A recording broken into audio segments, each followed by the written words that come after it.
अभंग ज्ञानेश्वरी अध्याय 8 21 श्लोक. अव्यक्तोक्षर इत्युक्त स्तमाहु परमां गतिम यम प्राप्य न निवर्तन्ते तद्धाम परमं मम. पुरुषः स परः पार्थ भक्त्या लभ्यस्त्वनन्यया यस्यान्तस्थानि भूतानि येन सर्वमिदं ततम्. कौतुके जयात ते म्हणावे अव्यक्त तरी नाही होत स्तुती येथे. मनबुद्धी लागी पार्था अगोचर असे जे साचार म्हणून या. आता ज्याचं वर्णन केलं आहे तो अव्यक्त, निराकार आणि अगोचर म्हणजे न कळण्यासारखा, न व्यक्त करण्यासारखा, न समजण्याच्या पलीकडे अफाट शक्ती आहे परब्रह्म ही. जयाचे मोडेना निराकारपण साकार होऊन नटताही. जरी साकार म्हणजे आकारात येणं आणि निराकार म्हणजे आकार नाही.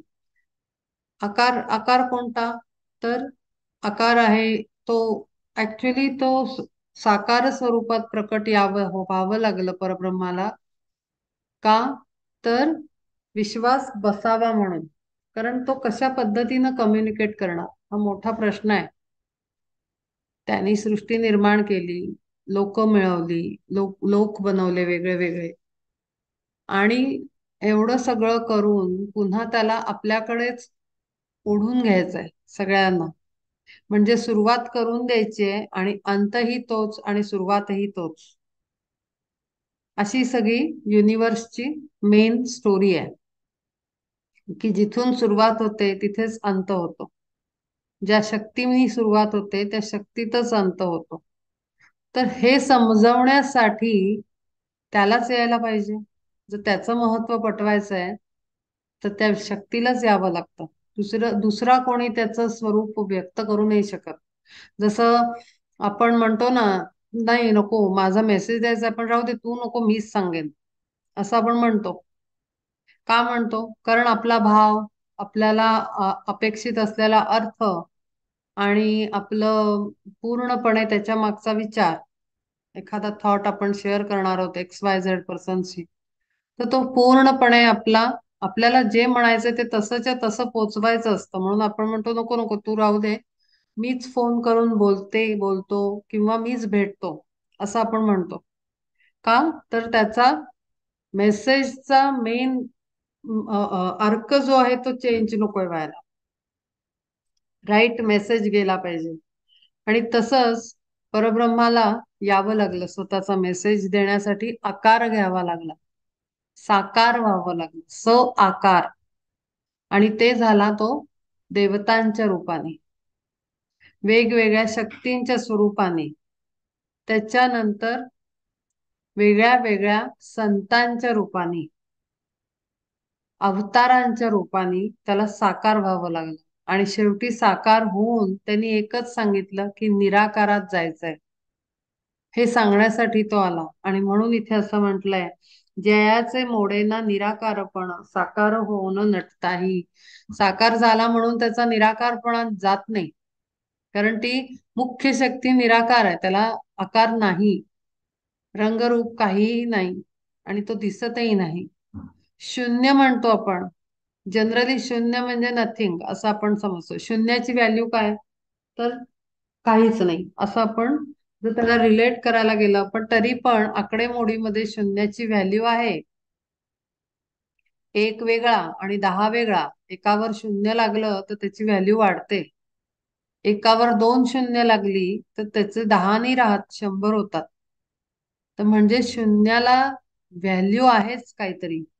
आणि म्हणून शून्य हे नथिंग नाही होऊ शकत. नथिंग म्हणजे काहीच नाही.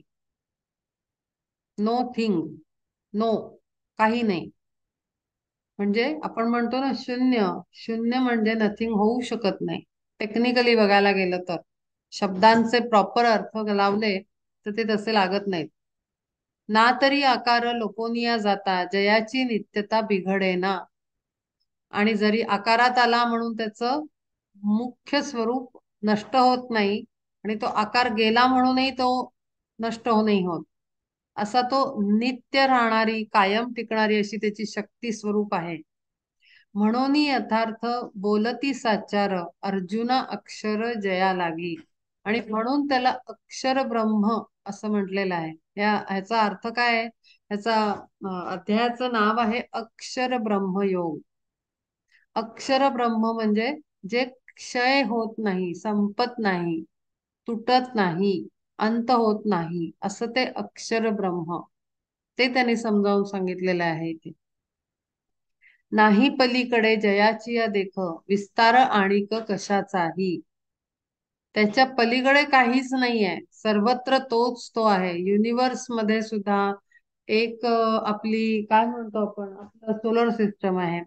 त्याच्यानंतर आपली काय म्हणतो आपण त्याला, आकाशगंगा, ती आहे. अशा अनेक आहेत, अशी अनेक युनिव्हर्सेस आहेत. मग त्याच्या पलीकडे, त्याच्या पलीकडे, त्याच्या पलीकडे असा त्याचा विस्तार कायम आहे. तो थांबत नाही त्याचा विस्तार, अखंड आहे, अफाट आहे. म्हणून या जया चैतन्यात ते नाम, सर्वथा परम गती ऐसे. आणि त्या चैतन्याला परम गती असं म्हटलेलं आहे. परी सर्व देह नगरी व्यापोन, निद्रिता समान वर्ते जे का.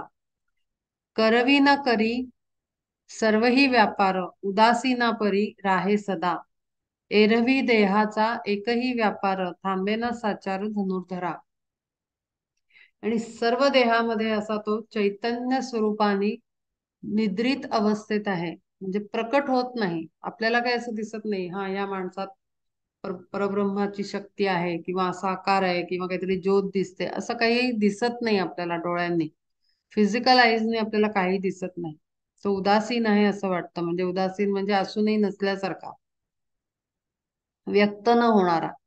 आणि सर्व देह नगरी म्हणजे काय, सर्व देहांमध्ये, प्राण्यांच्या, पक्ष्यांच्या, झाडांच्या, सर्व देहांमध्ये तोच आहे. करवी ना करी सर्व ही व्यापार, सगळे व्यापार खरं तर तोच करवतो. या देहालाच मुळात तो चालवतो, या सृष्टीला तो चालवतो आहे. पण तो उदासीन राहून प्रकट होत नाहीये. आणि त्याच्या प्रकट न होण्याने व्यवहारही थांबले नाहीयेत, व्यापार थांबले नाहीयेत. ते तेव्हाच थांबतात जेव्हा देह सोडला जातो. देह टाकणे म्हणतात, सोडणे. जेव्हा ते सोडतो पांघरलेलं चादर, तेव्हाच ते निश्चित पडतो देह, आणि त्याचे सर्व व्यापार थांबतात. एरवी देहाचा एकही व्यापार, थांबेना साचार धनुर्धरा. तोपर्यंत तो थांबत नाही शरीराचा व्यापार. सगळं शरीराची मशिनरी आपोआप चालते, पण दिसत पण नाही. गंमत आहे खूप. आपोआपुली व्यवहारी पाही, इंद्रिये दहाही रहाटती. प्रत्येक जण आपापल्या जागी काम करतो, डोळ्याला सांगावं नाही लागत की तू आता इथे बघायचंय, तिथे डोळे बंद करायचे. आपोआप चालतं सगळं, सिस्टम आपोआप, ऑटोमॅटिक सिस्टम आहे.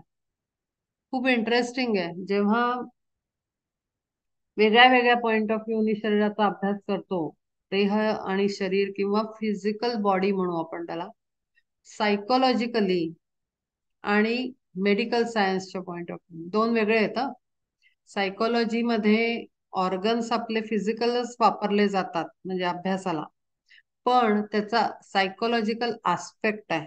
म्हणजे नुसते विचारांनी काय ब्रेन मध्ये चेंजेस येतात, कसं ब्रेन मध्ये जे आपल्या इंडोक्राईन सिस्टम मध्ये, आपल्या शरीरातल्या मेजर दोन ग्लँड्स आपल्या ब्रेन मध्ये आहेत, पिच्युटरी आणि पिनल ग्लँड. आणि त्या सिक्रेशन करतात काही हार्मोन्स, ते नुसत्या आपल्या विचारांनी बदलतात. म्हणजे काय, की एन्झायटी झाली की एक पर्टिक्युलर हार्मोन आहे, ते सगळ्या शरीरात वेगळ्या वेगळ्या ठिकाणी रिलीज होतं. तर नुसत्या विचारांनी, आणि त्याला म्हणतात सायकोलॉजीचा अभ्यास, मानसिक आजारांचा अभ्यास.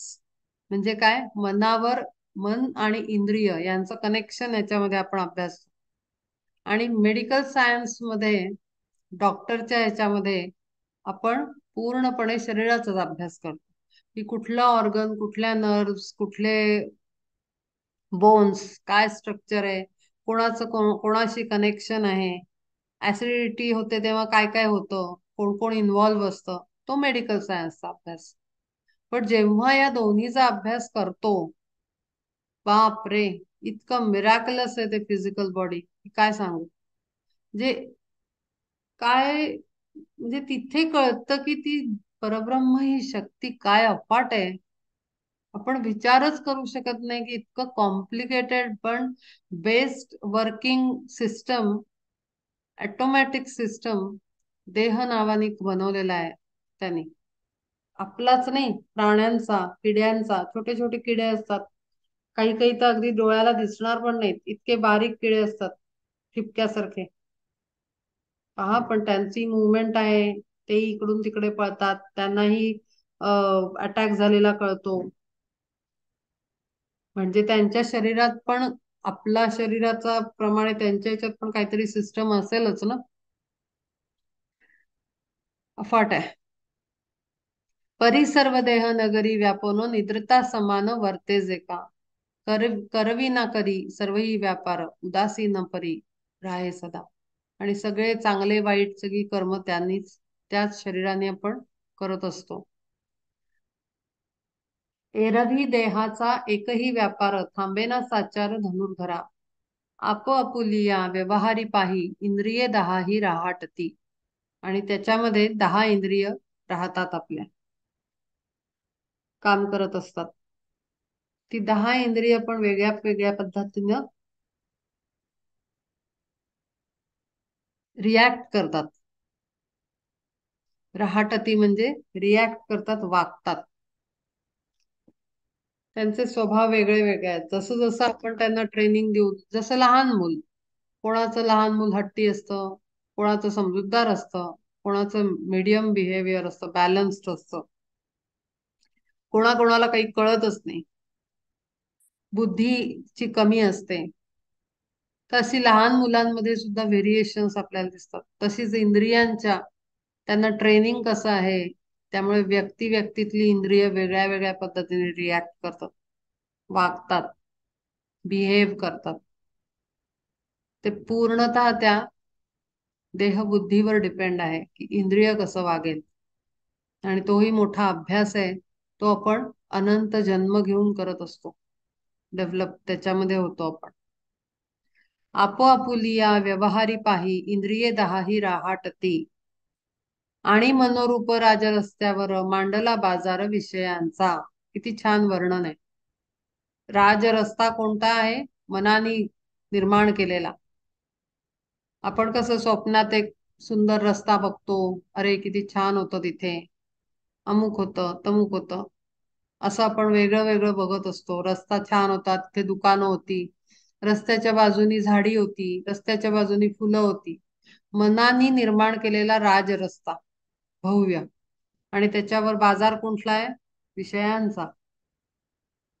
सगळे विषयांची दुकानं मांडलेली आहेत. 10 इंद्रिय जिथे नांदतात.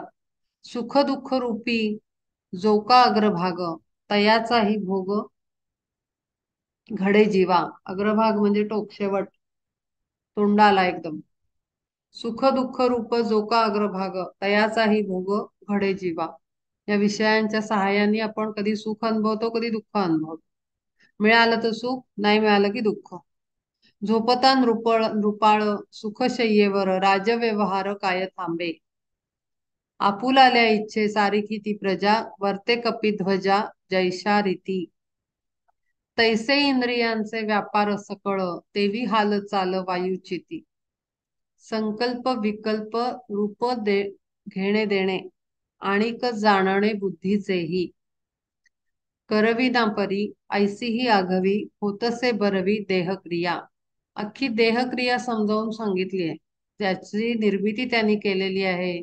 तो देह कर्मक्रिया कसं करतो, सगळं सुखदुःखावर अवलंबून आहे.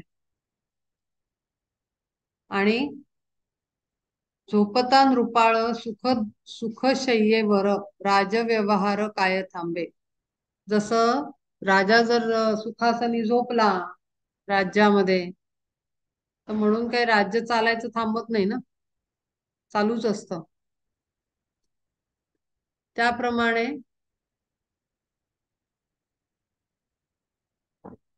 त्याचप्रमाणे आपल्या शरीरातला आत्मा असतो, पण तो व्यक्त होत नाही. आणि शरीराचा व्यवहार, बाजार सगळा मांडलेला जो काही व्यवहार आहे, तो या राज्याचा, शरीररूपी राज्याचा, मंदिराचा, जे काही म्हणा, तो चालू राहतो, तो काही थांबत नाही.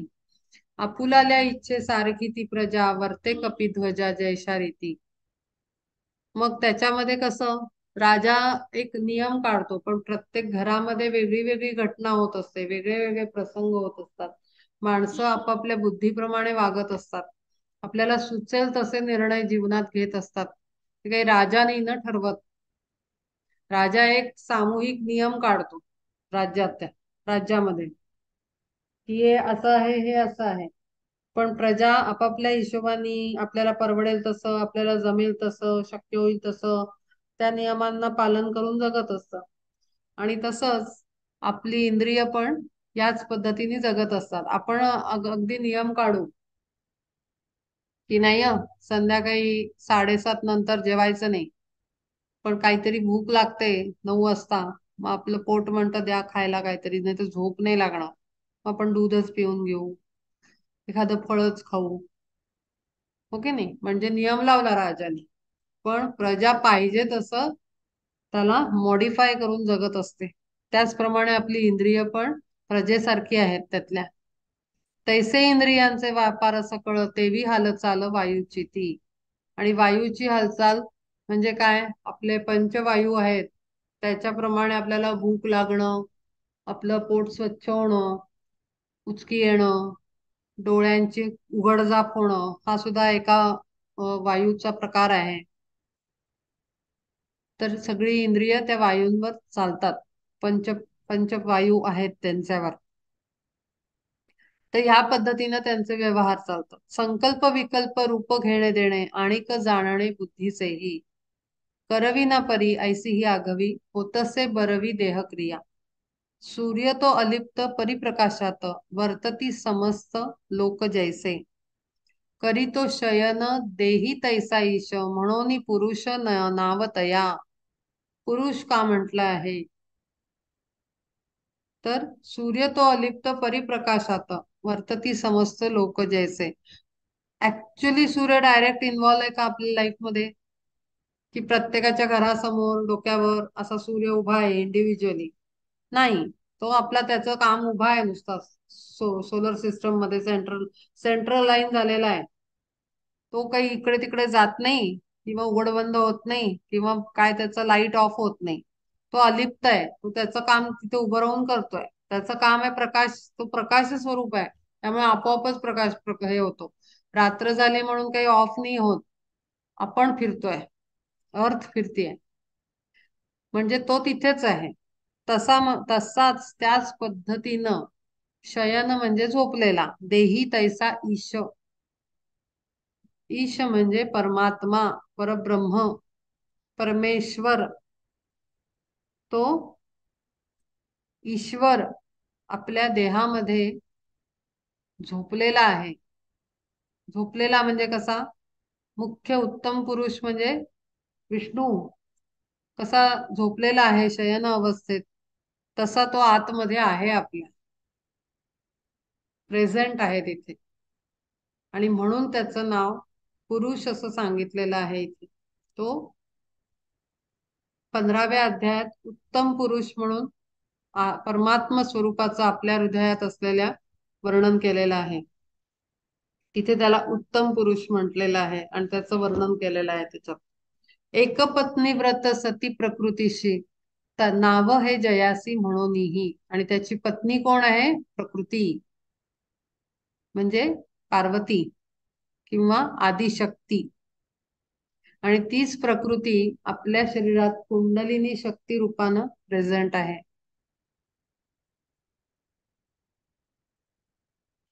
एकपत्नी व्रत, एकच आदिशक्ती ही त्याची अर्धांगिनी आहे.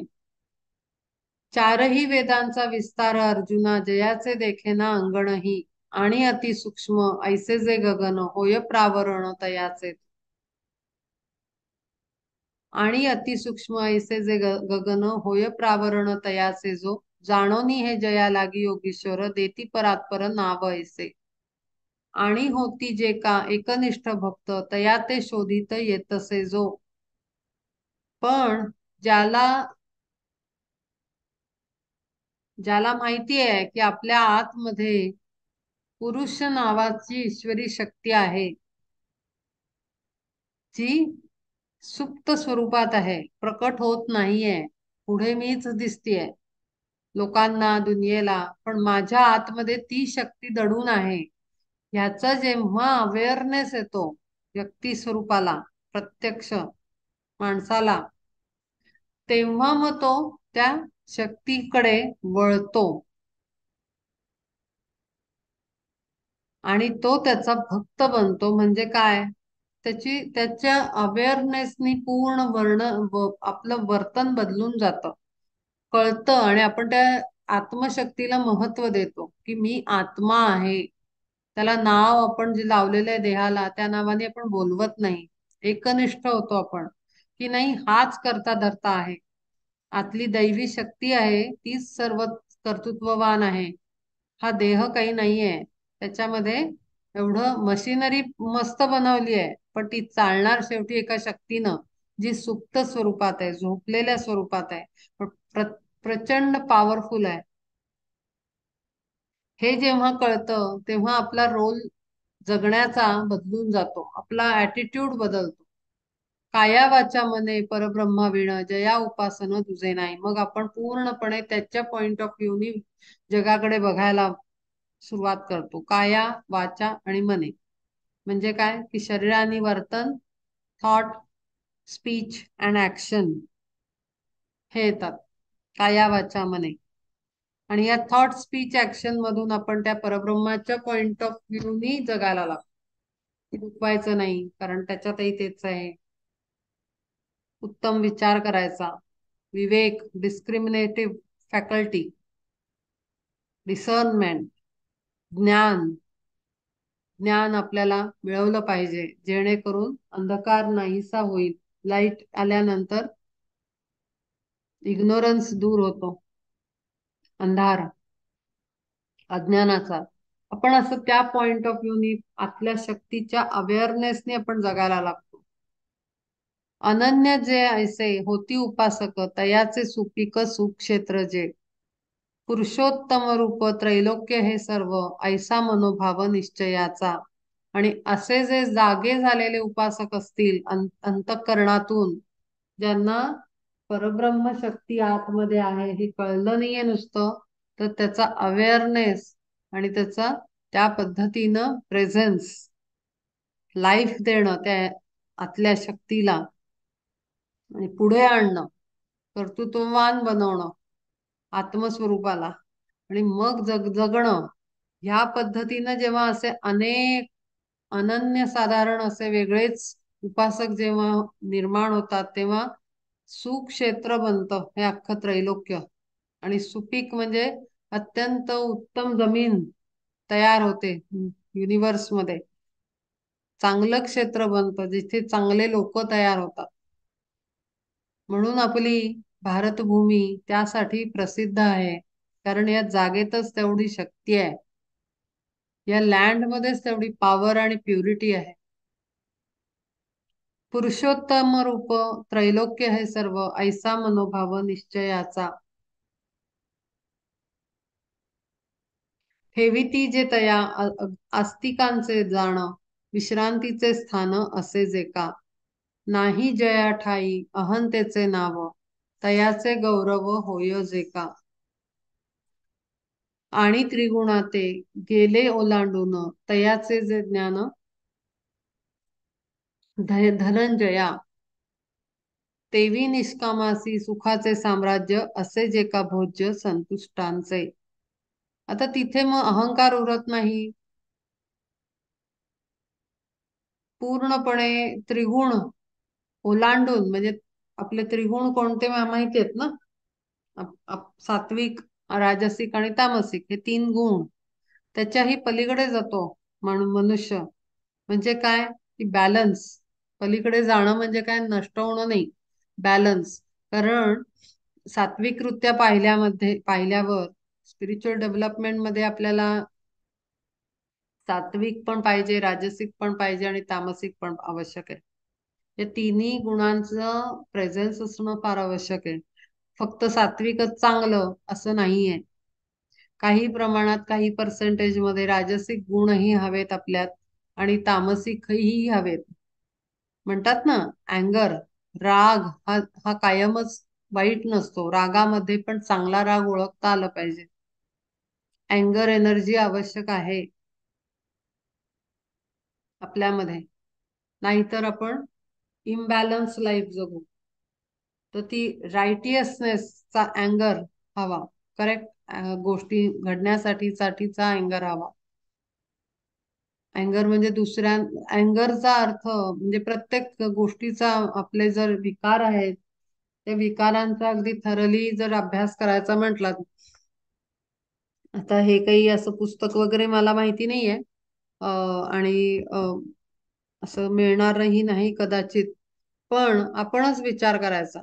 संताप, राग येणं हे आपण वाईट समजतो, पण त्याचा उत्तमरित्या उपयोग करता येणं हा अभ्यासाचा भाग आहे. आणि हा अभ्यास म्हणजे मनन चिंतन करूनच येऊ शकतो. कुठे कुठे फार तर थोडे बहुत पॉइंट्स मिळतील दासबोध किंवा अशा ग्रंथांमध्ये, पण अभ्यासच करायला पाहिजे चिंतन मनन करून, की प्रत्येक जे विकार आहेत ते किती प्रमाणात, कुठे किती वाईट आहेत आणि किती पर्सेंटेज मध्ये कॅरी केले तर ते किती सपोर्टिंग आहेत, ह्याचा विचार करण्याचा विषय आहे हा. त्यामुळे अगदी राग म्हणजे अगदी वाईट आहे असं कधीच म्हटलं नाही पाहिजे, पण त्याचा उत्तम स्वरूप त्याचं आपल्यामध्ये धगधगतं ठेवावं लागतं जिवंत. अगदीच राग नसणं पण चुकीचं आहे.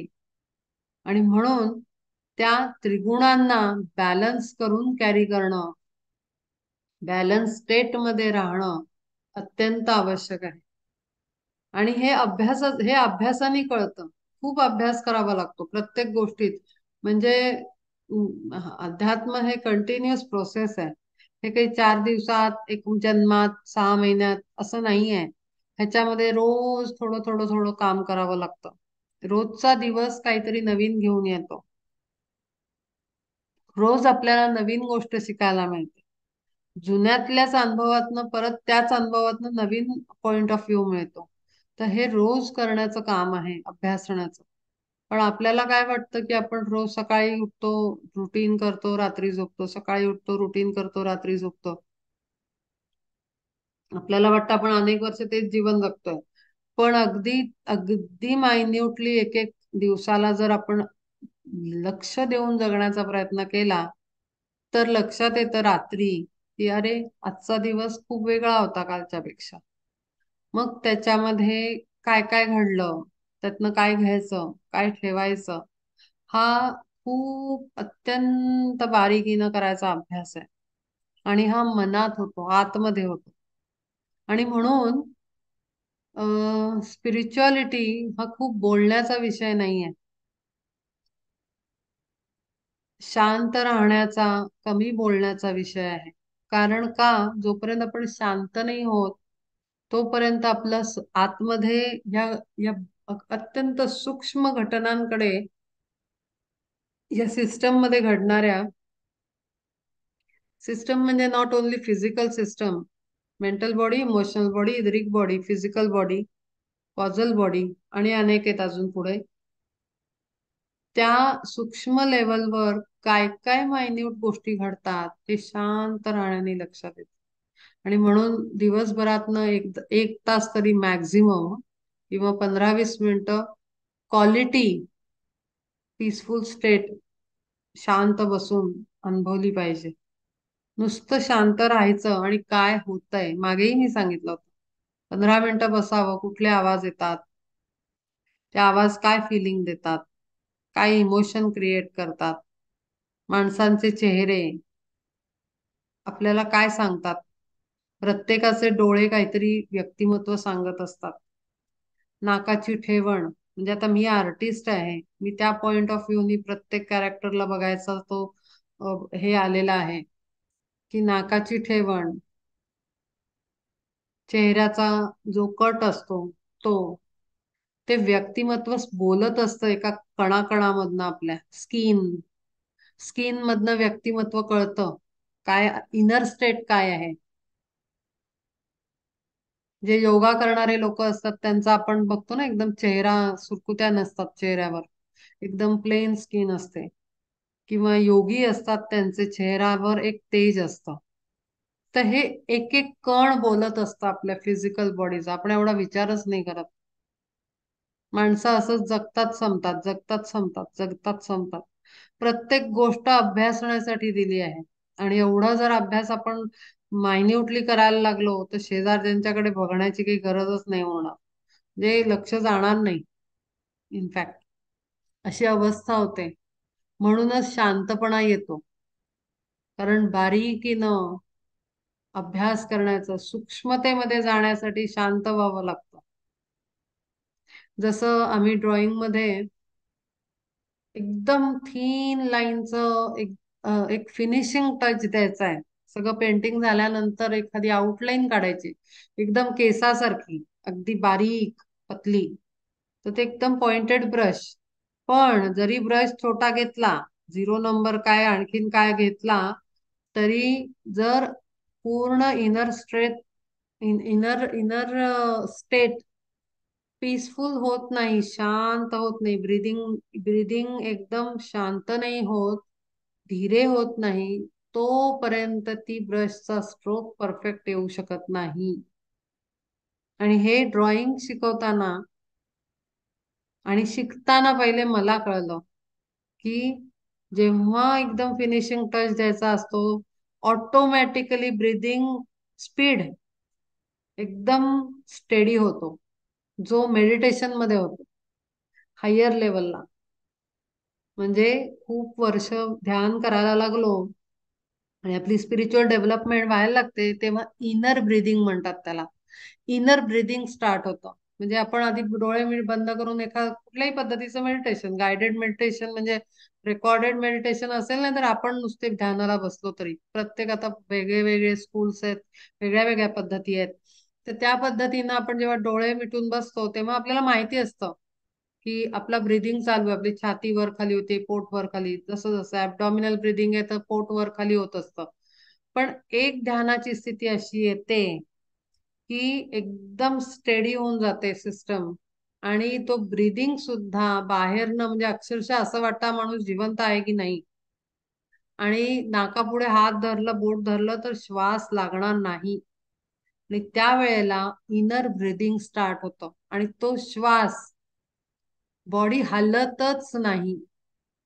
म्हणजे जर तो साधक असेल, योगी असेल, त्यांनी सुद्धा जर जागा होऊन अवेअरनेस ठेवला तर लक्षात येतं की अरे मी जिवंत आहे, पण ब्रीदिंग कुठून चालू आहे माझं. तर इनर ब्रीदिंग स्टार्ट होतं. म्हणजे कुठून होतं, तर ज्या ज्या इडा आणि पिंगला आहेत आणि सुषुम्ना सेंटर लाईन जी मेन आहे, त्याच्यातून प्राणवायू यायला जायला लागतो. इतकं थीन आतून ब्रीदिंग स्टार्ट होतो, त्याला इनर ब्रीदिंग म्हणतो आपण.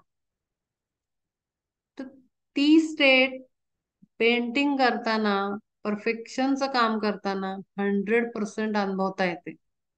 मी स्वतः अनुभवलेली आहे ती, की जेव्हा थीन वर्क करतो, डेलिकेट काम करतो, तेव्हा आपोआप श्वास रुकतो, आपोआप होतो तो. कारण कॉन्सन्ट्रेशन. आणि ध्यानामध्ये आपण कॉन्सन्ट्रेट करतो त्या शक्तीवर जी आपल्याला दिसत असते, परब्रह्म शक्ती. आणि म्हणून पेंटिंग ही कुठेतरी स्पिरिच्युअल मेडिटेटिव्ह हे ऍक्टिव्हिटी सांगितलेली आहे. पण ती आता ती खूपच मेडिटेटिव्ह म्हणतात त्याला, कारण मंडला आर्ट आहे. कारण ती एका एका एका वेगळ्या फ्रिक्वेन्सीवर आपल्याला घेऊन जाते. आणि ती मंडला आर्ट करतानाही तसंच होतं आपलं. असं जसं आपण जप करतो ना, जसं आता फॉर एक्झाम्पल श्रीराम जय राम जय जय राम श्रीराम जय राम अशी जर धून लावली तर त्या धून मध्येच आपण ऍब्सॉर्ब होऊन जातो. तशी ती मंडला आर्ट आहे. खूप फेमस आहे, खूप मेडिटेटिव्ह एक्सपिरियन्स देते आणि थेरॅप्युटिक आहे. ती हिलिंग करते. हिलिंग का होतं मेडिटेशननी, आर्टनी हिलिंग का होतं? कारण आपला breathing tone, frequency completely change होते आणि त्यानी प्युरिफिकेशन होतं आणि आपली मेंटल स्टेट स्टेबल झाल्याने, शांत झाल्याने, पीसफुलनेस आल्याने, माइंडफुलनेस एक्सपिरियन्स केल्याने, माइंडफुलनेस म्हणजे एक एक प्रकारचं ब्लिस आतमध्ये आपल्याला फील झाल्याने निगेटिव्ह एनर्जीज आपल्या पूर्ण दिवसभराच्या असतात त्या डिसइंटिग्रेट होतात, गायब होतात, ऑरामधनं क्लीन होतात, वॉश्ड आउट, फ्लश्ड आउट होतात, बाहेर जातात त्या. आणि त्यामुळे जो आउटकम आहे तो मेडिटेटिव्ह म्हणतात किंवा ही थेरॅप्युटिक म्हणतात, काही नावं द्या आजकाल आता नवीन थिओरी प्रमाणे. तर ते थेरपी झाल्यासारखं होतं आणि आजार बरे होऊ शकतात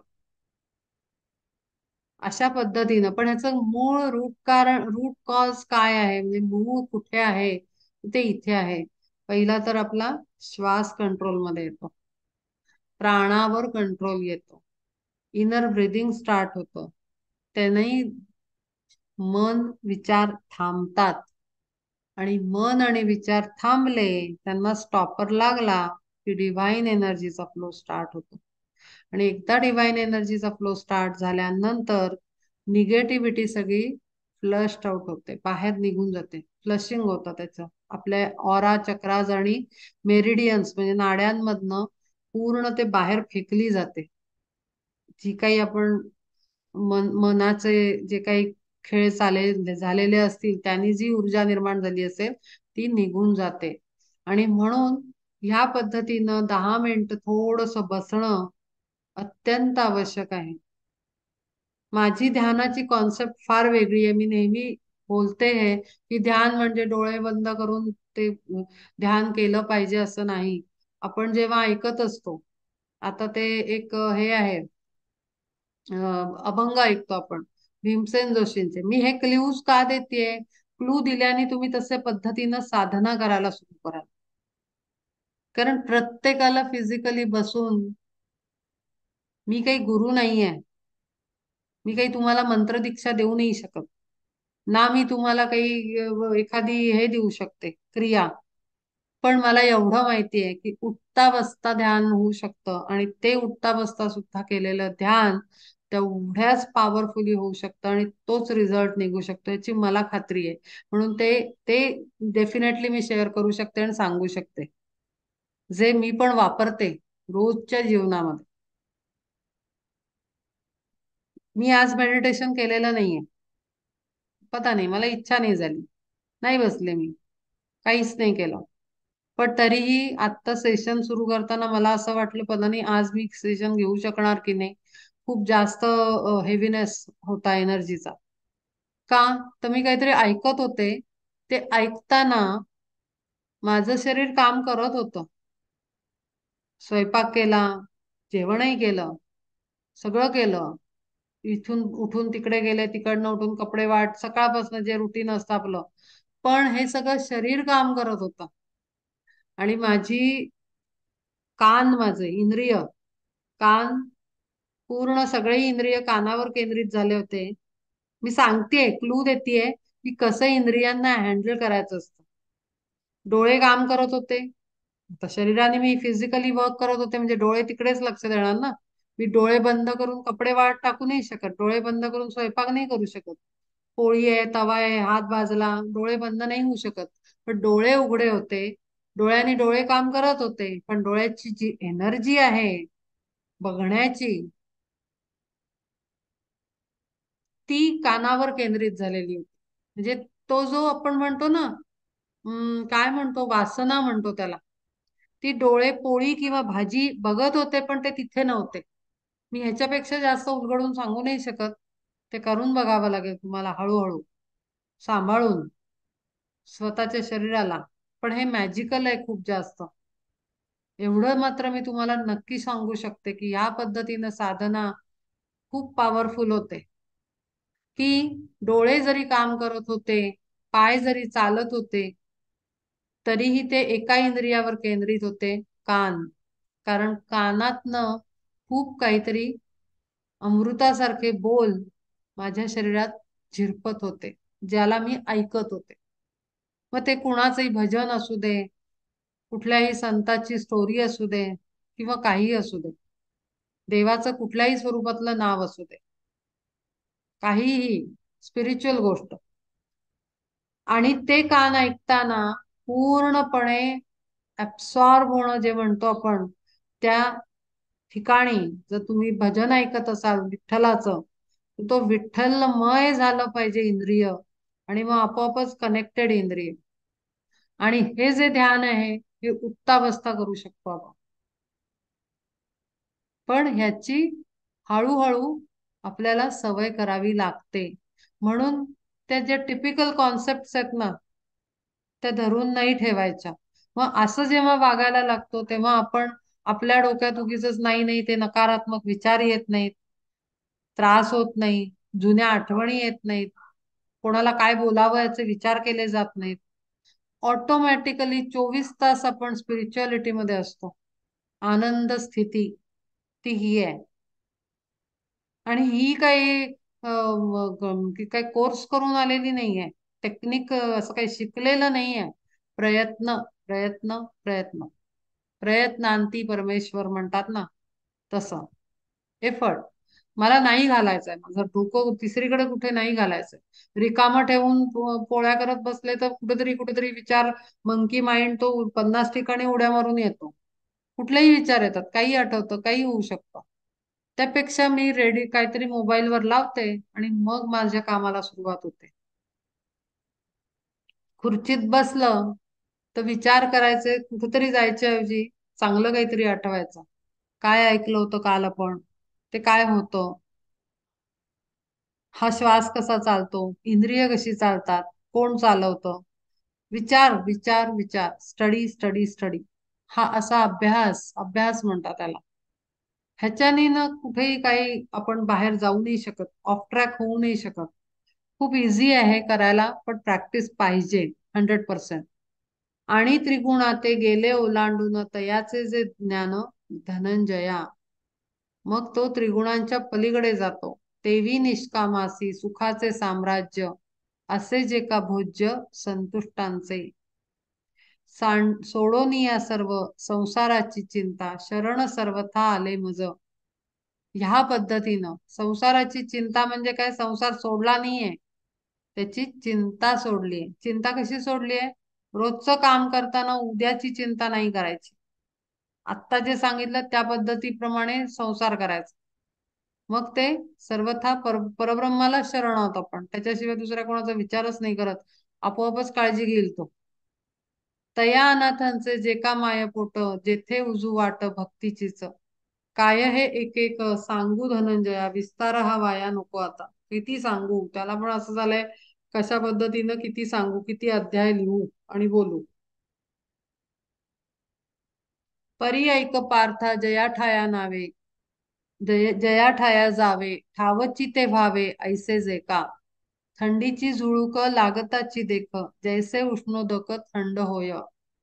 किंवा सूर्यापुढे ठाकता काळोख, तोची होय देख तेजो रूप. तैसा संसार हा जया गावा जाता, होतसे सर्वथा मोक्षमय. जैसे अग्नी माझी घालता इंधन, तेची होय जाण अग्निरूप. मग वेगळे ते नुरे काष्टपण, जरी निवडून काढू म्हणे. साखरेचा उस न होय मागुता, पार्था करू जाता चातुर्येही. आपण ज्या पद्धतीनं आपण संसार करतो किंवा मागे वापस नाही जाऊ शकत कुठलीही गोष्ट. म्हणजे साखरेचा एकदा ऊस बनला, साखरेचा ऊस बनू नाही, सॉरी, ऊसापासून साखर बनली की त्याचा पुन्हा ऊस नाही बनू शकत, पुन्हा वापस नाही जाऊ शकत. आणि आता जे मी सगळं वर्णन केलं की रोजचं जीवन जगताना ह्या पद्धतीनं केल्यावर आपलं मन मागे नाही जाऊ शकत. आणि ज्या दिवशी आपल्याला आता या पद्धतीनं जर जगलं, मी आता मगाशी जे वर्णन केलं, ह्याच एक्झाम्पल्सना घेऊन मी रिलेट करून सांगू शकते की आता जर रोजचा दिवस 7 दिवस मी या पद्धतीनं समजा फॉर एक्झाम्पल एखादी व्यक्ती करते की रुटीन चालू आहे, पण कानाने काहीतरी ऐकतोय, त्याच्या त्या शक्ती स्वरूपमय ऍक्शन्स चालू आहेत, आणि मग पुन्हा वापस जे मन दुश्चिंत होतं, एखाद्या दिवशी काहीतरी विचित्र घडतं की सकाळपासून काहीतरी निगेटिव्ह थॉट यायला लागले, काहीतरी चिंता वाटायला लागली, कुठला तरी पास्ट आठवायला लागला, की उलट लक्षात येतं की अरे हे वापस कसं काय आपण गेलो, असं कसं काय व्हायला लागलं. म्हणजे कोणाच्या तरी निगेटिव्ह एनर्जीचं कंटॅमिनेशन झालं, संसर्ग झाला. सतत चांगल्या पद्धतीनं दिवस काढायला सुरुवात केल्यानंतर जर समजा 15 दिवसांनी, 7 दिवसांनी, 4 दिवसांनी आपल्याला अचानक विचित्र अवस्था आली, मानसिक अवस्था की अरे आपण ऐकतोय पण आपल्याला काहीतरी वेगळंच होत आहे, म्हणजे पहिल्यासारखं ऍब्सॉर्प्शन कम्प्लीट नाही होते, म्हणजे याचा अर्थ कंटॅमिनेशन झालं, आपल्या ऑरामध्ये कोणाचा तरी निगेटिव्ह थॉट एंट्री मारली आणि तो आपल्याला हलवतो. या पद्धतीनं कंटॅमिनेशन होतं, जसं रोगाचं होतं, सर्दी लागते आपल्याला किंवा थ्रोट इन्फेक्शन, कोणाशी तरी बोलून आपल्याला थ्रोट इन्फेक्शन होतं, जसं ते कंटॅमिनेशन होणारे रोग असतात ते कसे होतात, तसंच निगेटिव्ह एनर्जीचं पण कंटॅमिनेशन होतं एनर्जेटिक लेवलवर. आपल्या ऑरामध्ये एखाद्या माणसाचा निगेटिव्ह थॉट येतो कारण आपण त्या सी मध्येच आहोत, समुद्रातच आहोत, ह्याच्या एनर्जीच्या समुद्रात आहोत, आपण सगळे जगतोय. आपण जे ऍटमॉस्फिअर मध्ये आहोत तिथे सगळ्यांचे, आपल्या घरातल्यांचे, बाहेरच्यांचे, सगळ्यांचे विचाराचे तरंग तिथे असतात. तर एखाद्या दिवशी आपल्याला ते कंटॅमिनेशन होऊ शकतं, पण पण ते कंटॅमिनेशन झाल्यानंतर लगेच लक्षात येतं. कारण का, तर ह्या पद्धतीनं आपण परत मागे जाऊ नाही शकत. आपल्याला आलेला चुकीचा पार्ट लगेचच कळतो. लागता परीस लोहते सुवर्ण, होय परिपूर्ण सर्वांगेची. एकदा सुवर्ण झाल्यानंतर लोह जर त्याच्यात आलं तर, जर मिक्सचर झालं तर लगेच लक्षात येतं की अरे भेसळ आहे. इतकं स्वच्छपणा येतो, इतकं पूर्णत्व येतं या प्रॅक्टिसेसनी. मग तयाचे ते गेले लोहपण, सांग कैसे कोण आणू शके. पुन्हा नाही होऊ शकत, पुन्हा दुश्चित्त होऊ नाही शकत. झालं तर लक्षात येतं की अरे काहीतरी गडबडलं, मग त्याच्यावर प्रिकॉशनरी दुसरे सोल्युशन्स आहेत ते करायचे आणि पुढे चालायचं, प्युरिफाय करायचं, जे काही काढायचं असेल ते काढायचं, लक्षात येतं. पण सामान्य मनुष्याच्या हे लक्षात येत नाही. कधी तो संतापतो, कधी आनंदात असतो, कधी त्रागा करतो, कधी दुःखी होतो. कारण का, कधी त्याचेच विचार असतात, कधी बरोबर ज्यांचे असतात, त्याला कळतच नाही फरक. आणि म्हणून ह्या गोष्टींची सुरुवात करणं फार आवश्यक आहे. आता ती कशी करायची ती आपल्यावर.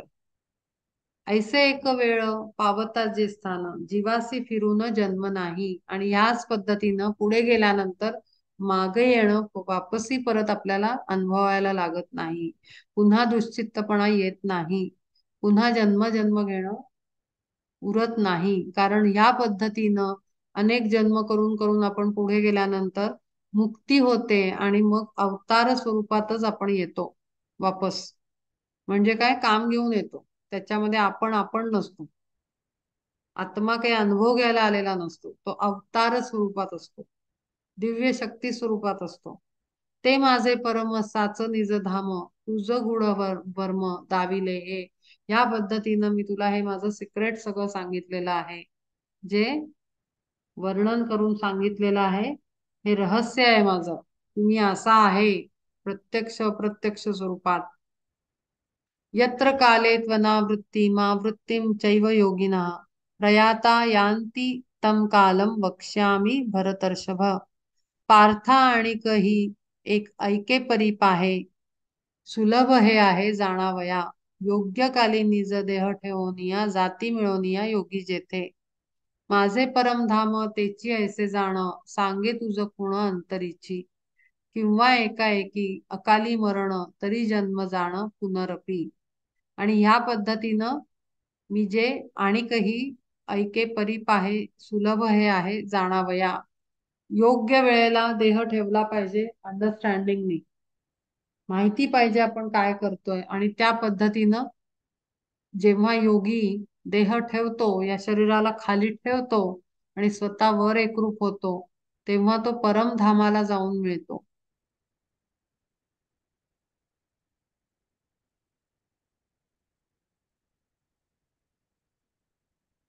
शुद्ध काळी पार्था ठेविताची देह योगी निस्संदेह ब्रह्म होती.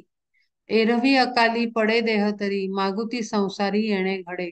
मागच्या वेळेला जे वर्णन केलेलं होतं की ती मुद्रा सांगितलेल्या होत्या वेगळ्या वेगळ्या आणि चक्रांची स्थानं सांगितली होती आणि त्या पद्धतीनं कसा आत्मा सोडायचा आहे आणि देह इथे ठेवायचा आहे ही जी पद्धत सांगितली होती त्या पद्धतीचा इथे तो रेफरन्स देत आहेत की शुद्ध काळी पार्था ठेविताची देह योगी निस्संदेह ब्रह्म होती.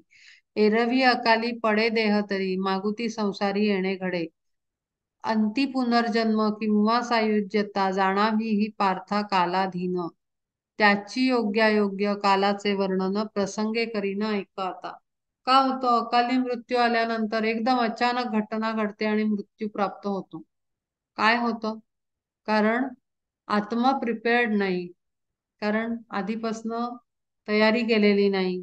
मागच्या वेळेला त्यांनी म्हणलं होतं ना की अंतकाळी जे विचार येतात, जो भाव असतो आत्म्याचा, ज्या स्थितीत असतो त्याला प्राप्त होतो. त्याची जर एकरूपता झालेली नाही आतून परमात्मा स्वरूप तो झालेला नाहीये आणि त्याची ती ऑटोमॅटिक सिस्टम बनलेली नाहीये ध्यानाची अवस्था किंवा साधनेची किंवा एकरूपतेची, तर ते अचानक पडलं तर अचानक येताना माहितीये ना अचानक जेव्हा मृत्यू होतो तेव्हा जरी घटना अचानक घडली असली तरी अंतःकरणामध्ये नातलगांचे, मुलाबाळांचे, सर्वांचे विचार येऊन जातात सिच्युएशनचे प्राण सोडताना आणि त्यामुळे त्या आठवणीतच देह ठेवला जातो.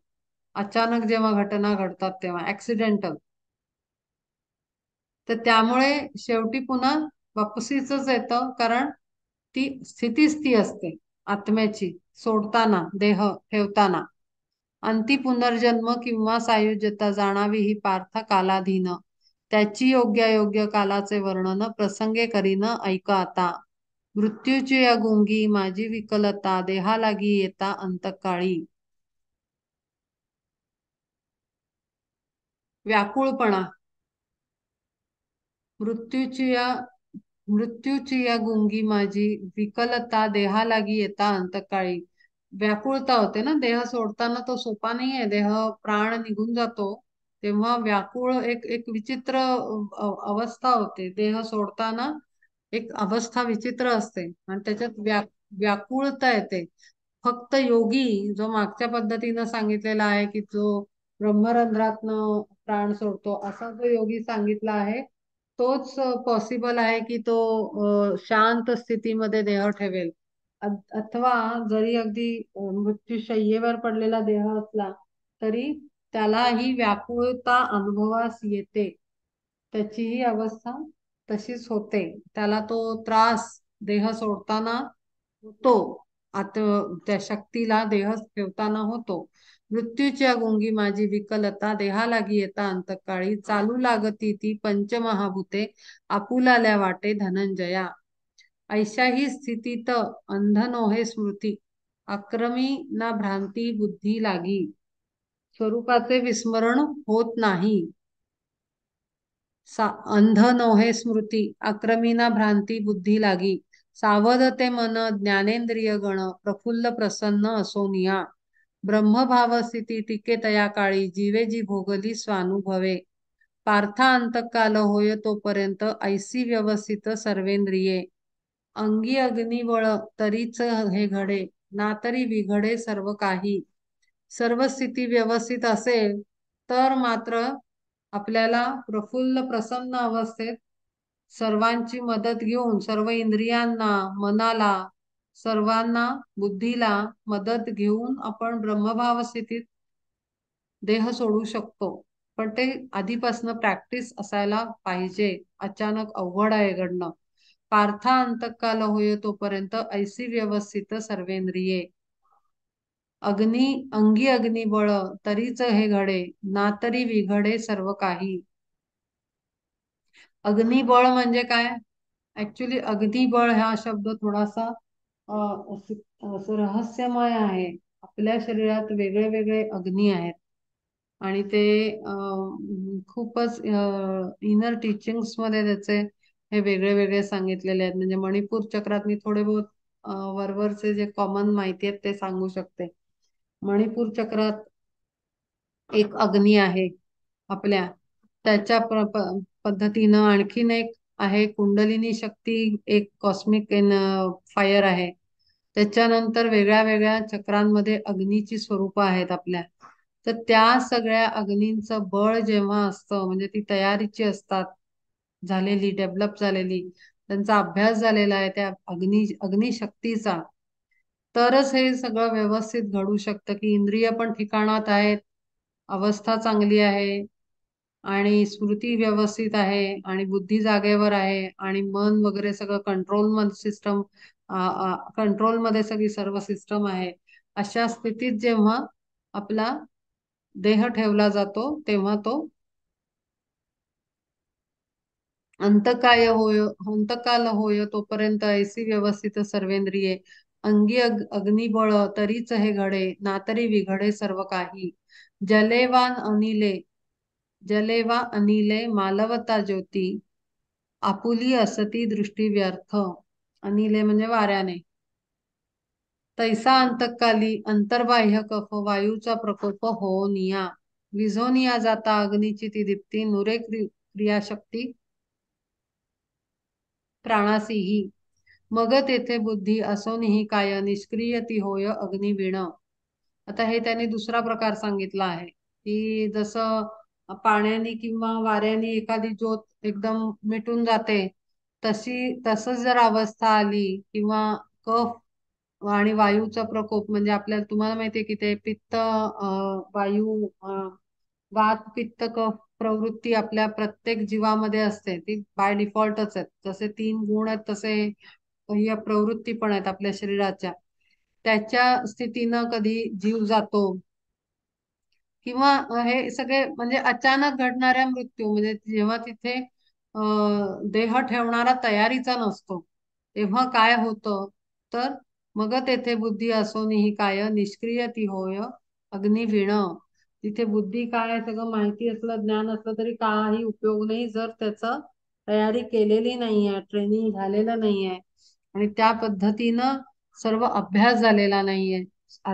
आपल्या आतमध्ये पंच महाभूत जी सांगितलेली आहेत, आकाश, अग्नी, वायू, ही जी जल, ह्याचा अभ्यास आपल्याला पूर्ण हवा की ती कुठे कुठल्या स्वरूपात वेगळ्या वेगळ्या रूपात शरीरात आहेत. तर ते सगळं माहिती असलं की ह्या देह ठेवण्याची प्रक्रिया पण शास्त्राप्रमाणे उत्तमरित्या होऊ शकते. म्हणून या अंती देही अग्निविना अर्जुना राहे न ज्ञान कला. तरी देह नव्हे चिखल तो ओला, जरी अग्नी गेला देहातील. आणि प्राण हा शेवटी अजून एक अग्निस्वरूप आहे. तर तो गेल्यानंतर चिखलाचा गोळा असल्यासारखं ते देह पडलेला राहतो. तिथे काही ते शक्ती आणि शहाणपण उरत नाही. ज्ञानकला राहे ना ज्ञानकला, तिथे ज्ञानाचा लवलेश राहत नाही. कारण आपल्या शरीरातली आत्मशक्ती आहे ती सुद्धा अग्निस्वरूप आहे. धगधगत ठेवतं ना आपल्या शरीराला, चालू ठेवतं आत्मशक्ती. तीही एक अग्नीची अवस्था आहे, अग्नी आहे एक प्रकारचा. मग अंधारात शोधावे तैसीच स्थिती होयसाच आयुष्याची. आणि सर्व काही मागील स्मरण सर्वथा राखोन तैसे चिते. मग अंतकाळी सोडोनी शरीर मिळावे साचार आत्मरूपी. तरी कफ व्याप्त देह पंखी पार्था बुडोनिया जाता चेतनाती. मागील पुढील सर्व ही स्मरण सहजे बुजवून जाय तेव्हा, जैसे ठेवण येते न देखत जावा हातातील दिवा एकाएकी, तैसा अंतकाला पूर्वीच लोपला योगाभ्यास केला जो का आधी, तरी आता पार्था असो हे सकळ जाण अग्निमूळ ज्ञानासी गा. ज्ञान सुद्धा हे अग्निस्वरूप आहे. अग्नीचे अनेक प्रकार आहेत, अनेक स्वरूप आहेत आणि अनेक त्याच्या व्याख्या आहेत, डेफिनेशन्स. तर ज्ञान असेल तर हे सगळं कळणार. आता आपल्याला तर ज्ञान मिळत आहे, त्यामुळे आपली अशी अवस्था होणार नाही 100%. कारण आपण म्हणूनच अगदी एक एक ओळीला अर्थ समजून घ्यायचा, एक एक शब्दाचे वेगळे वेगळे अर्थ का आपण हे डिस्कस करतोय. का तर आपल्यावर तेवढी कृपा झालेली आहे. पण जे असे अचानक मृत्यू होतात किंवा ज्यांनी अभ्यास केलेला नसतो, ज्यांना ज्ञानच नसतं, त्यांची ही अवस्था होते. आपल्याला घाबरण्याची गरज नाही, कारण आपण ऑलरेडी भगवद्गीतेसारख्या ब्रह्मज्ञान देणाऱ्या शास्त्राचा अभ्यास करतो आहोत. आपण काय असेच टाइमपास आपला चालू नाही, आणि म्हणून आपण थरली अभ्यास करतोय की साधना नाही तर मग काय करू शकतो हे सांगण्याची वेळ आणि बुद्धी बोलणाऱ्याला सुद्धा दिली जाते. ह्याचा अर्थ आपल्याकडनं काहीतरी अपेक्षित आहे आणि आपल्याकडनं तो परमात्मा करून घेतो आहे. त्यामुळे ते शक्य आहे. आपल्याला उत्तम अंतकाळ पाहणं शक्य आहे. म्हणून जरी आपण मेडिटेशनला बसू शकत नसलो, प्राण म्हणजे प्राणायाम करू शकत नसलो, तर ह्या पद्धतीनं उठता बसता ध्यान आपण करू शकतो. उघड्या डोळ्यांनी ध्यान म्हणतात त्याला. ओपन आय मेडिटेशन असं म्हणतात. हे फार मोठे योगी करत होते. खूप मोठे म्हणजे जे अवतार रूपात आलेले आहेत ते योगी अशा अवस्थेत असायचे.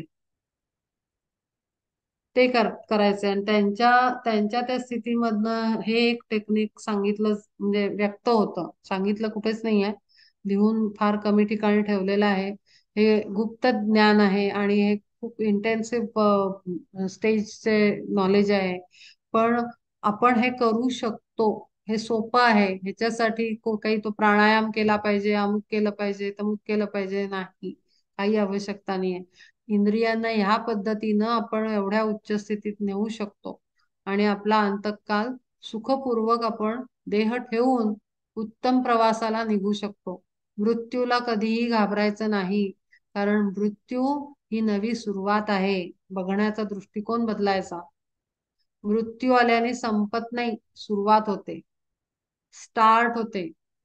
कशाला? नवीन प्रवासाला.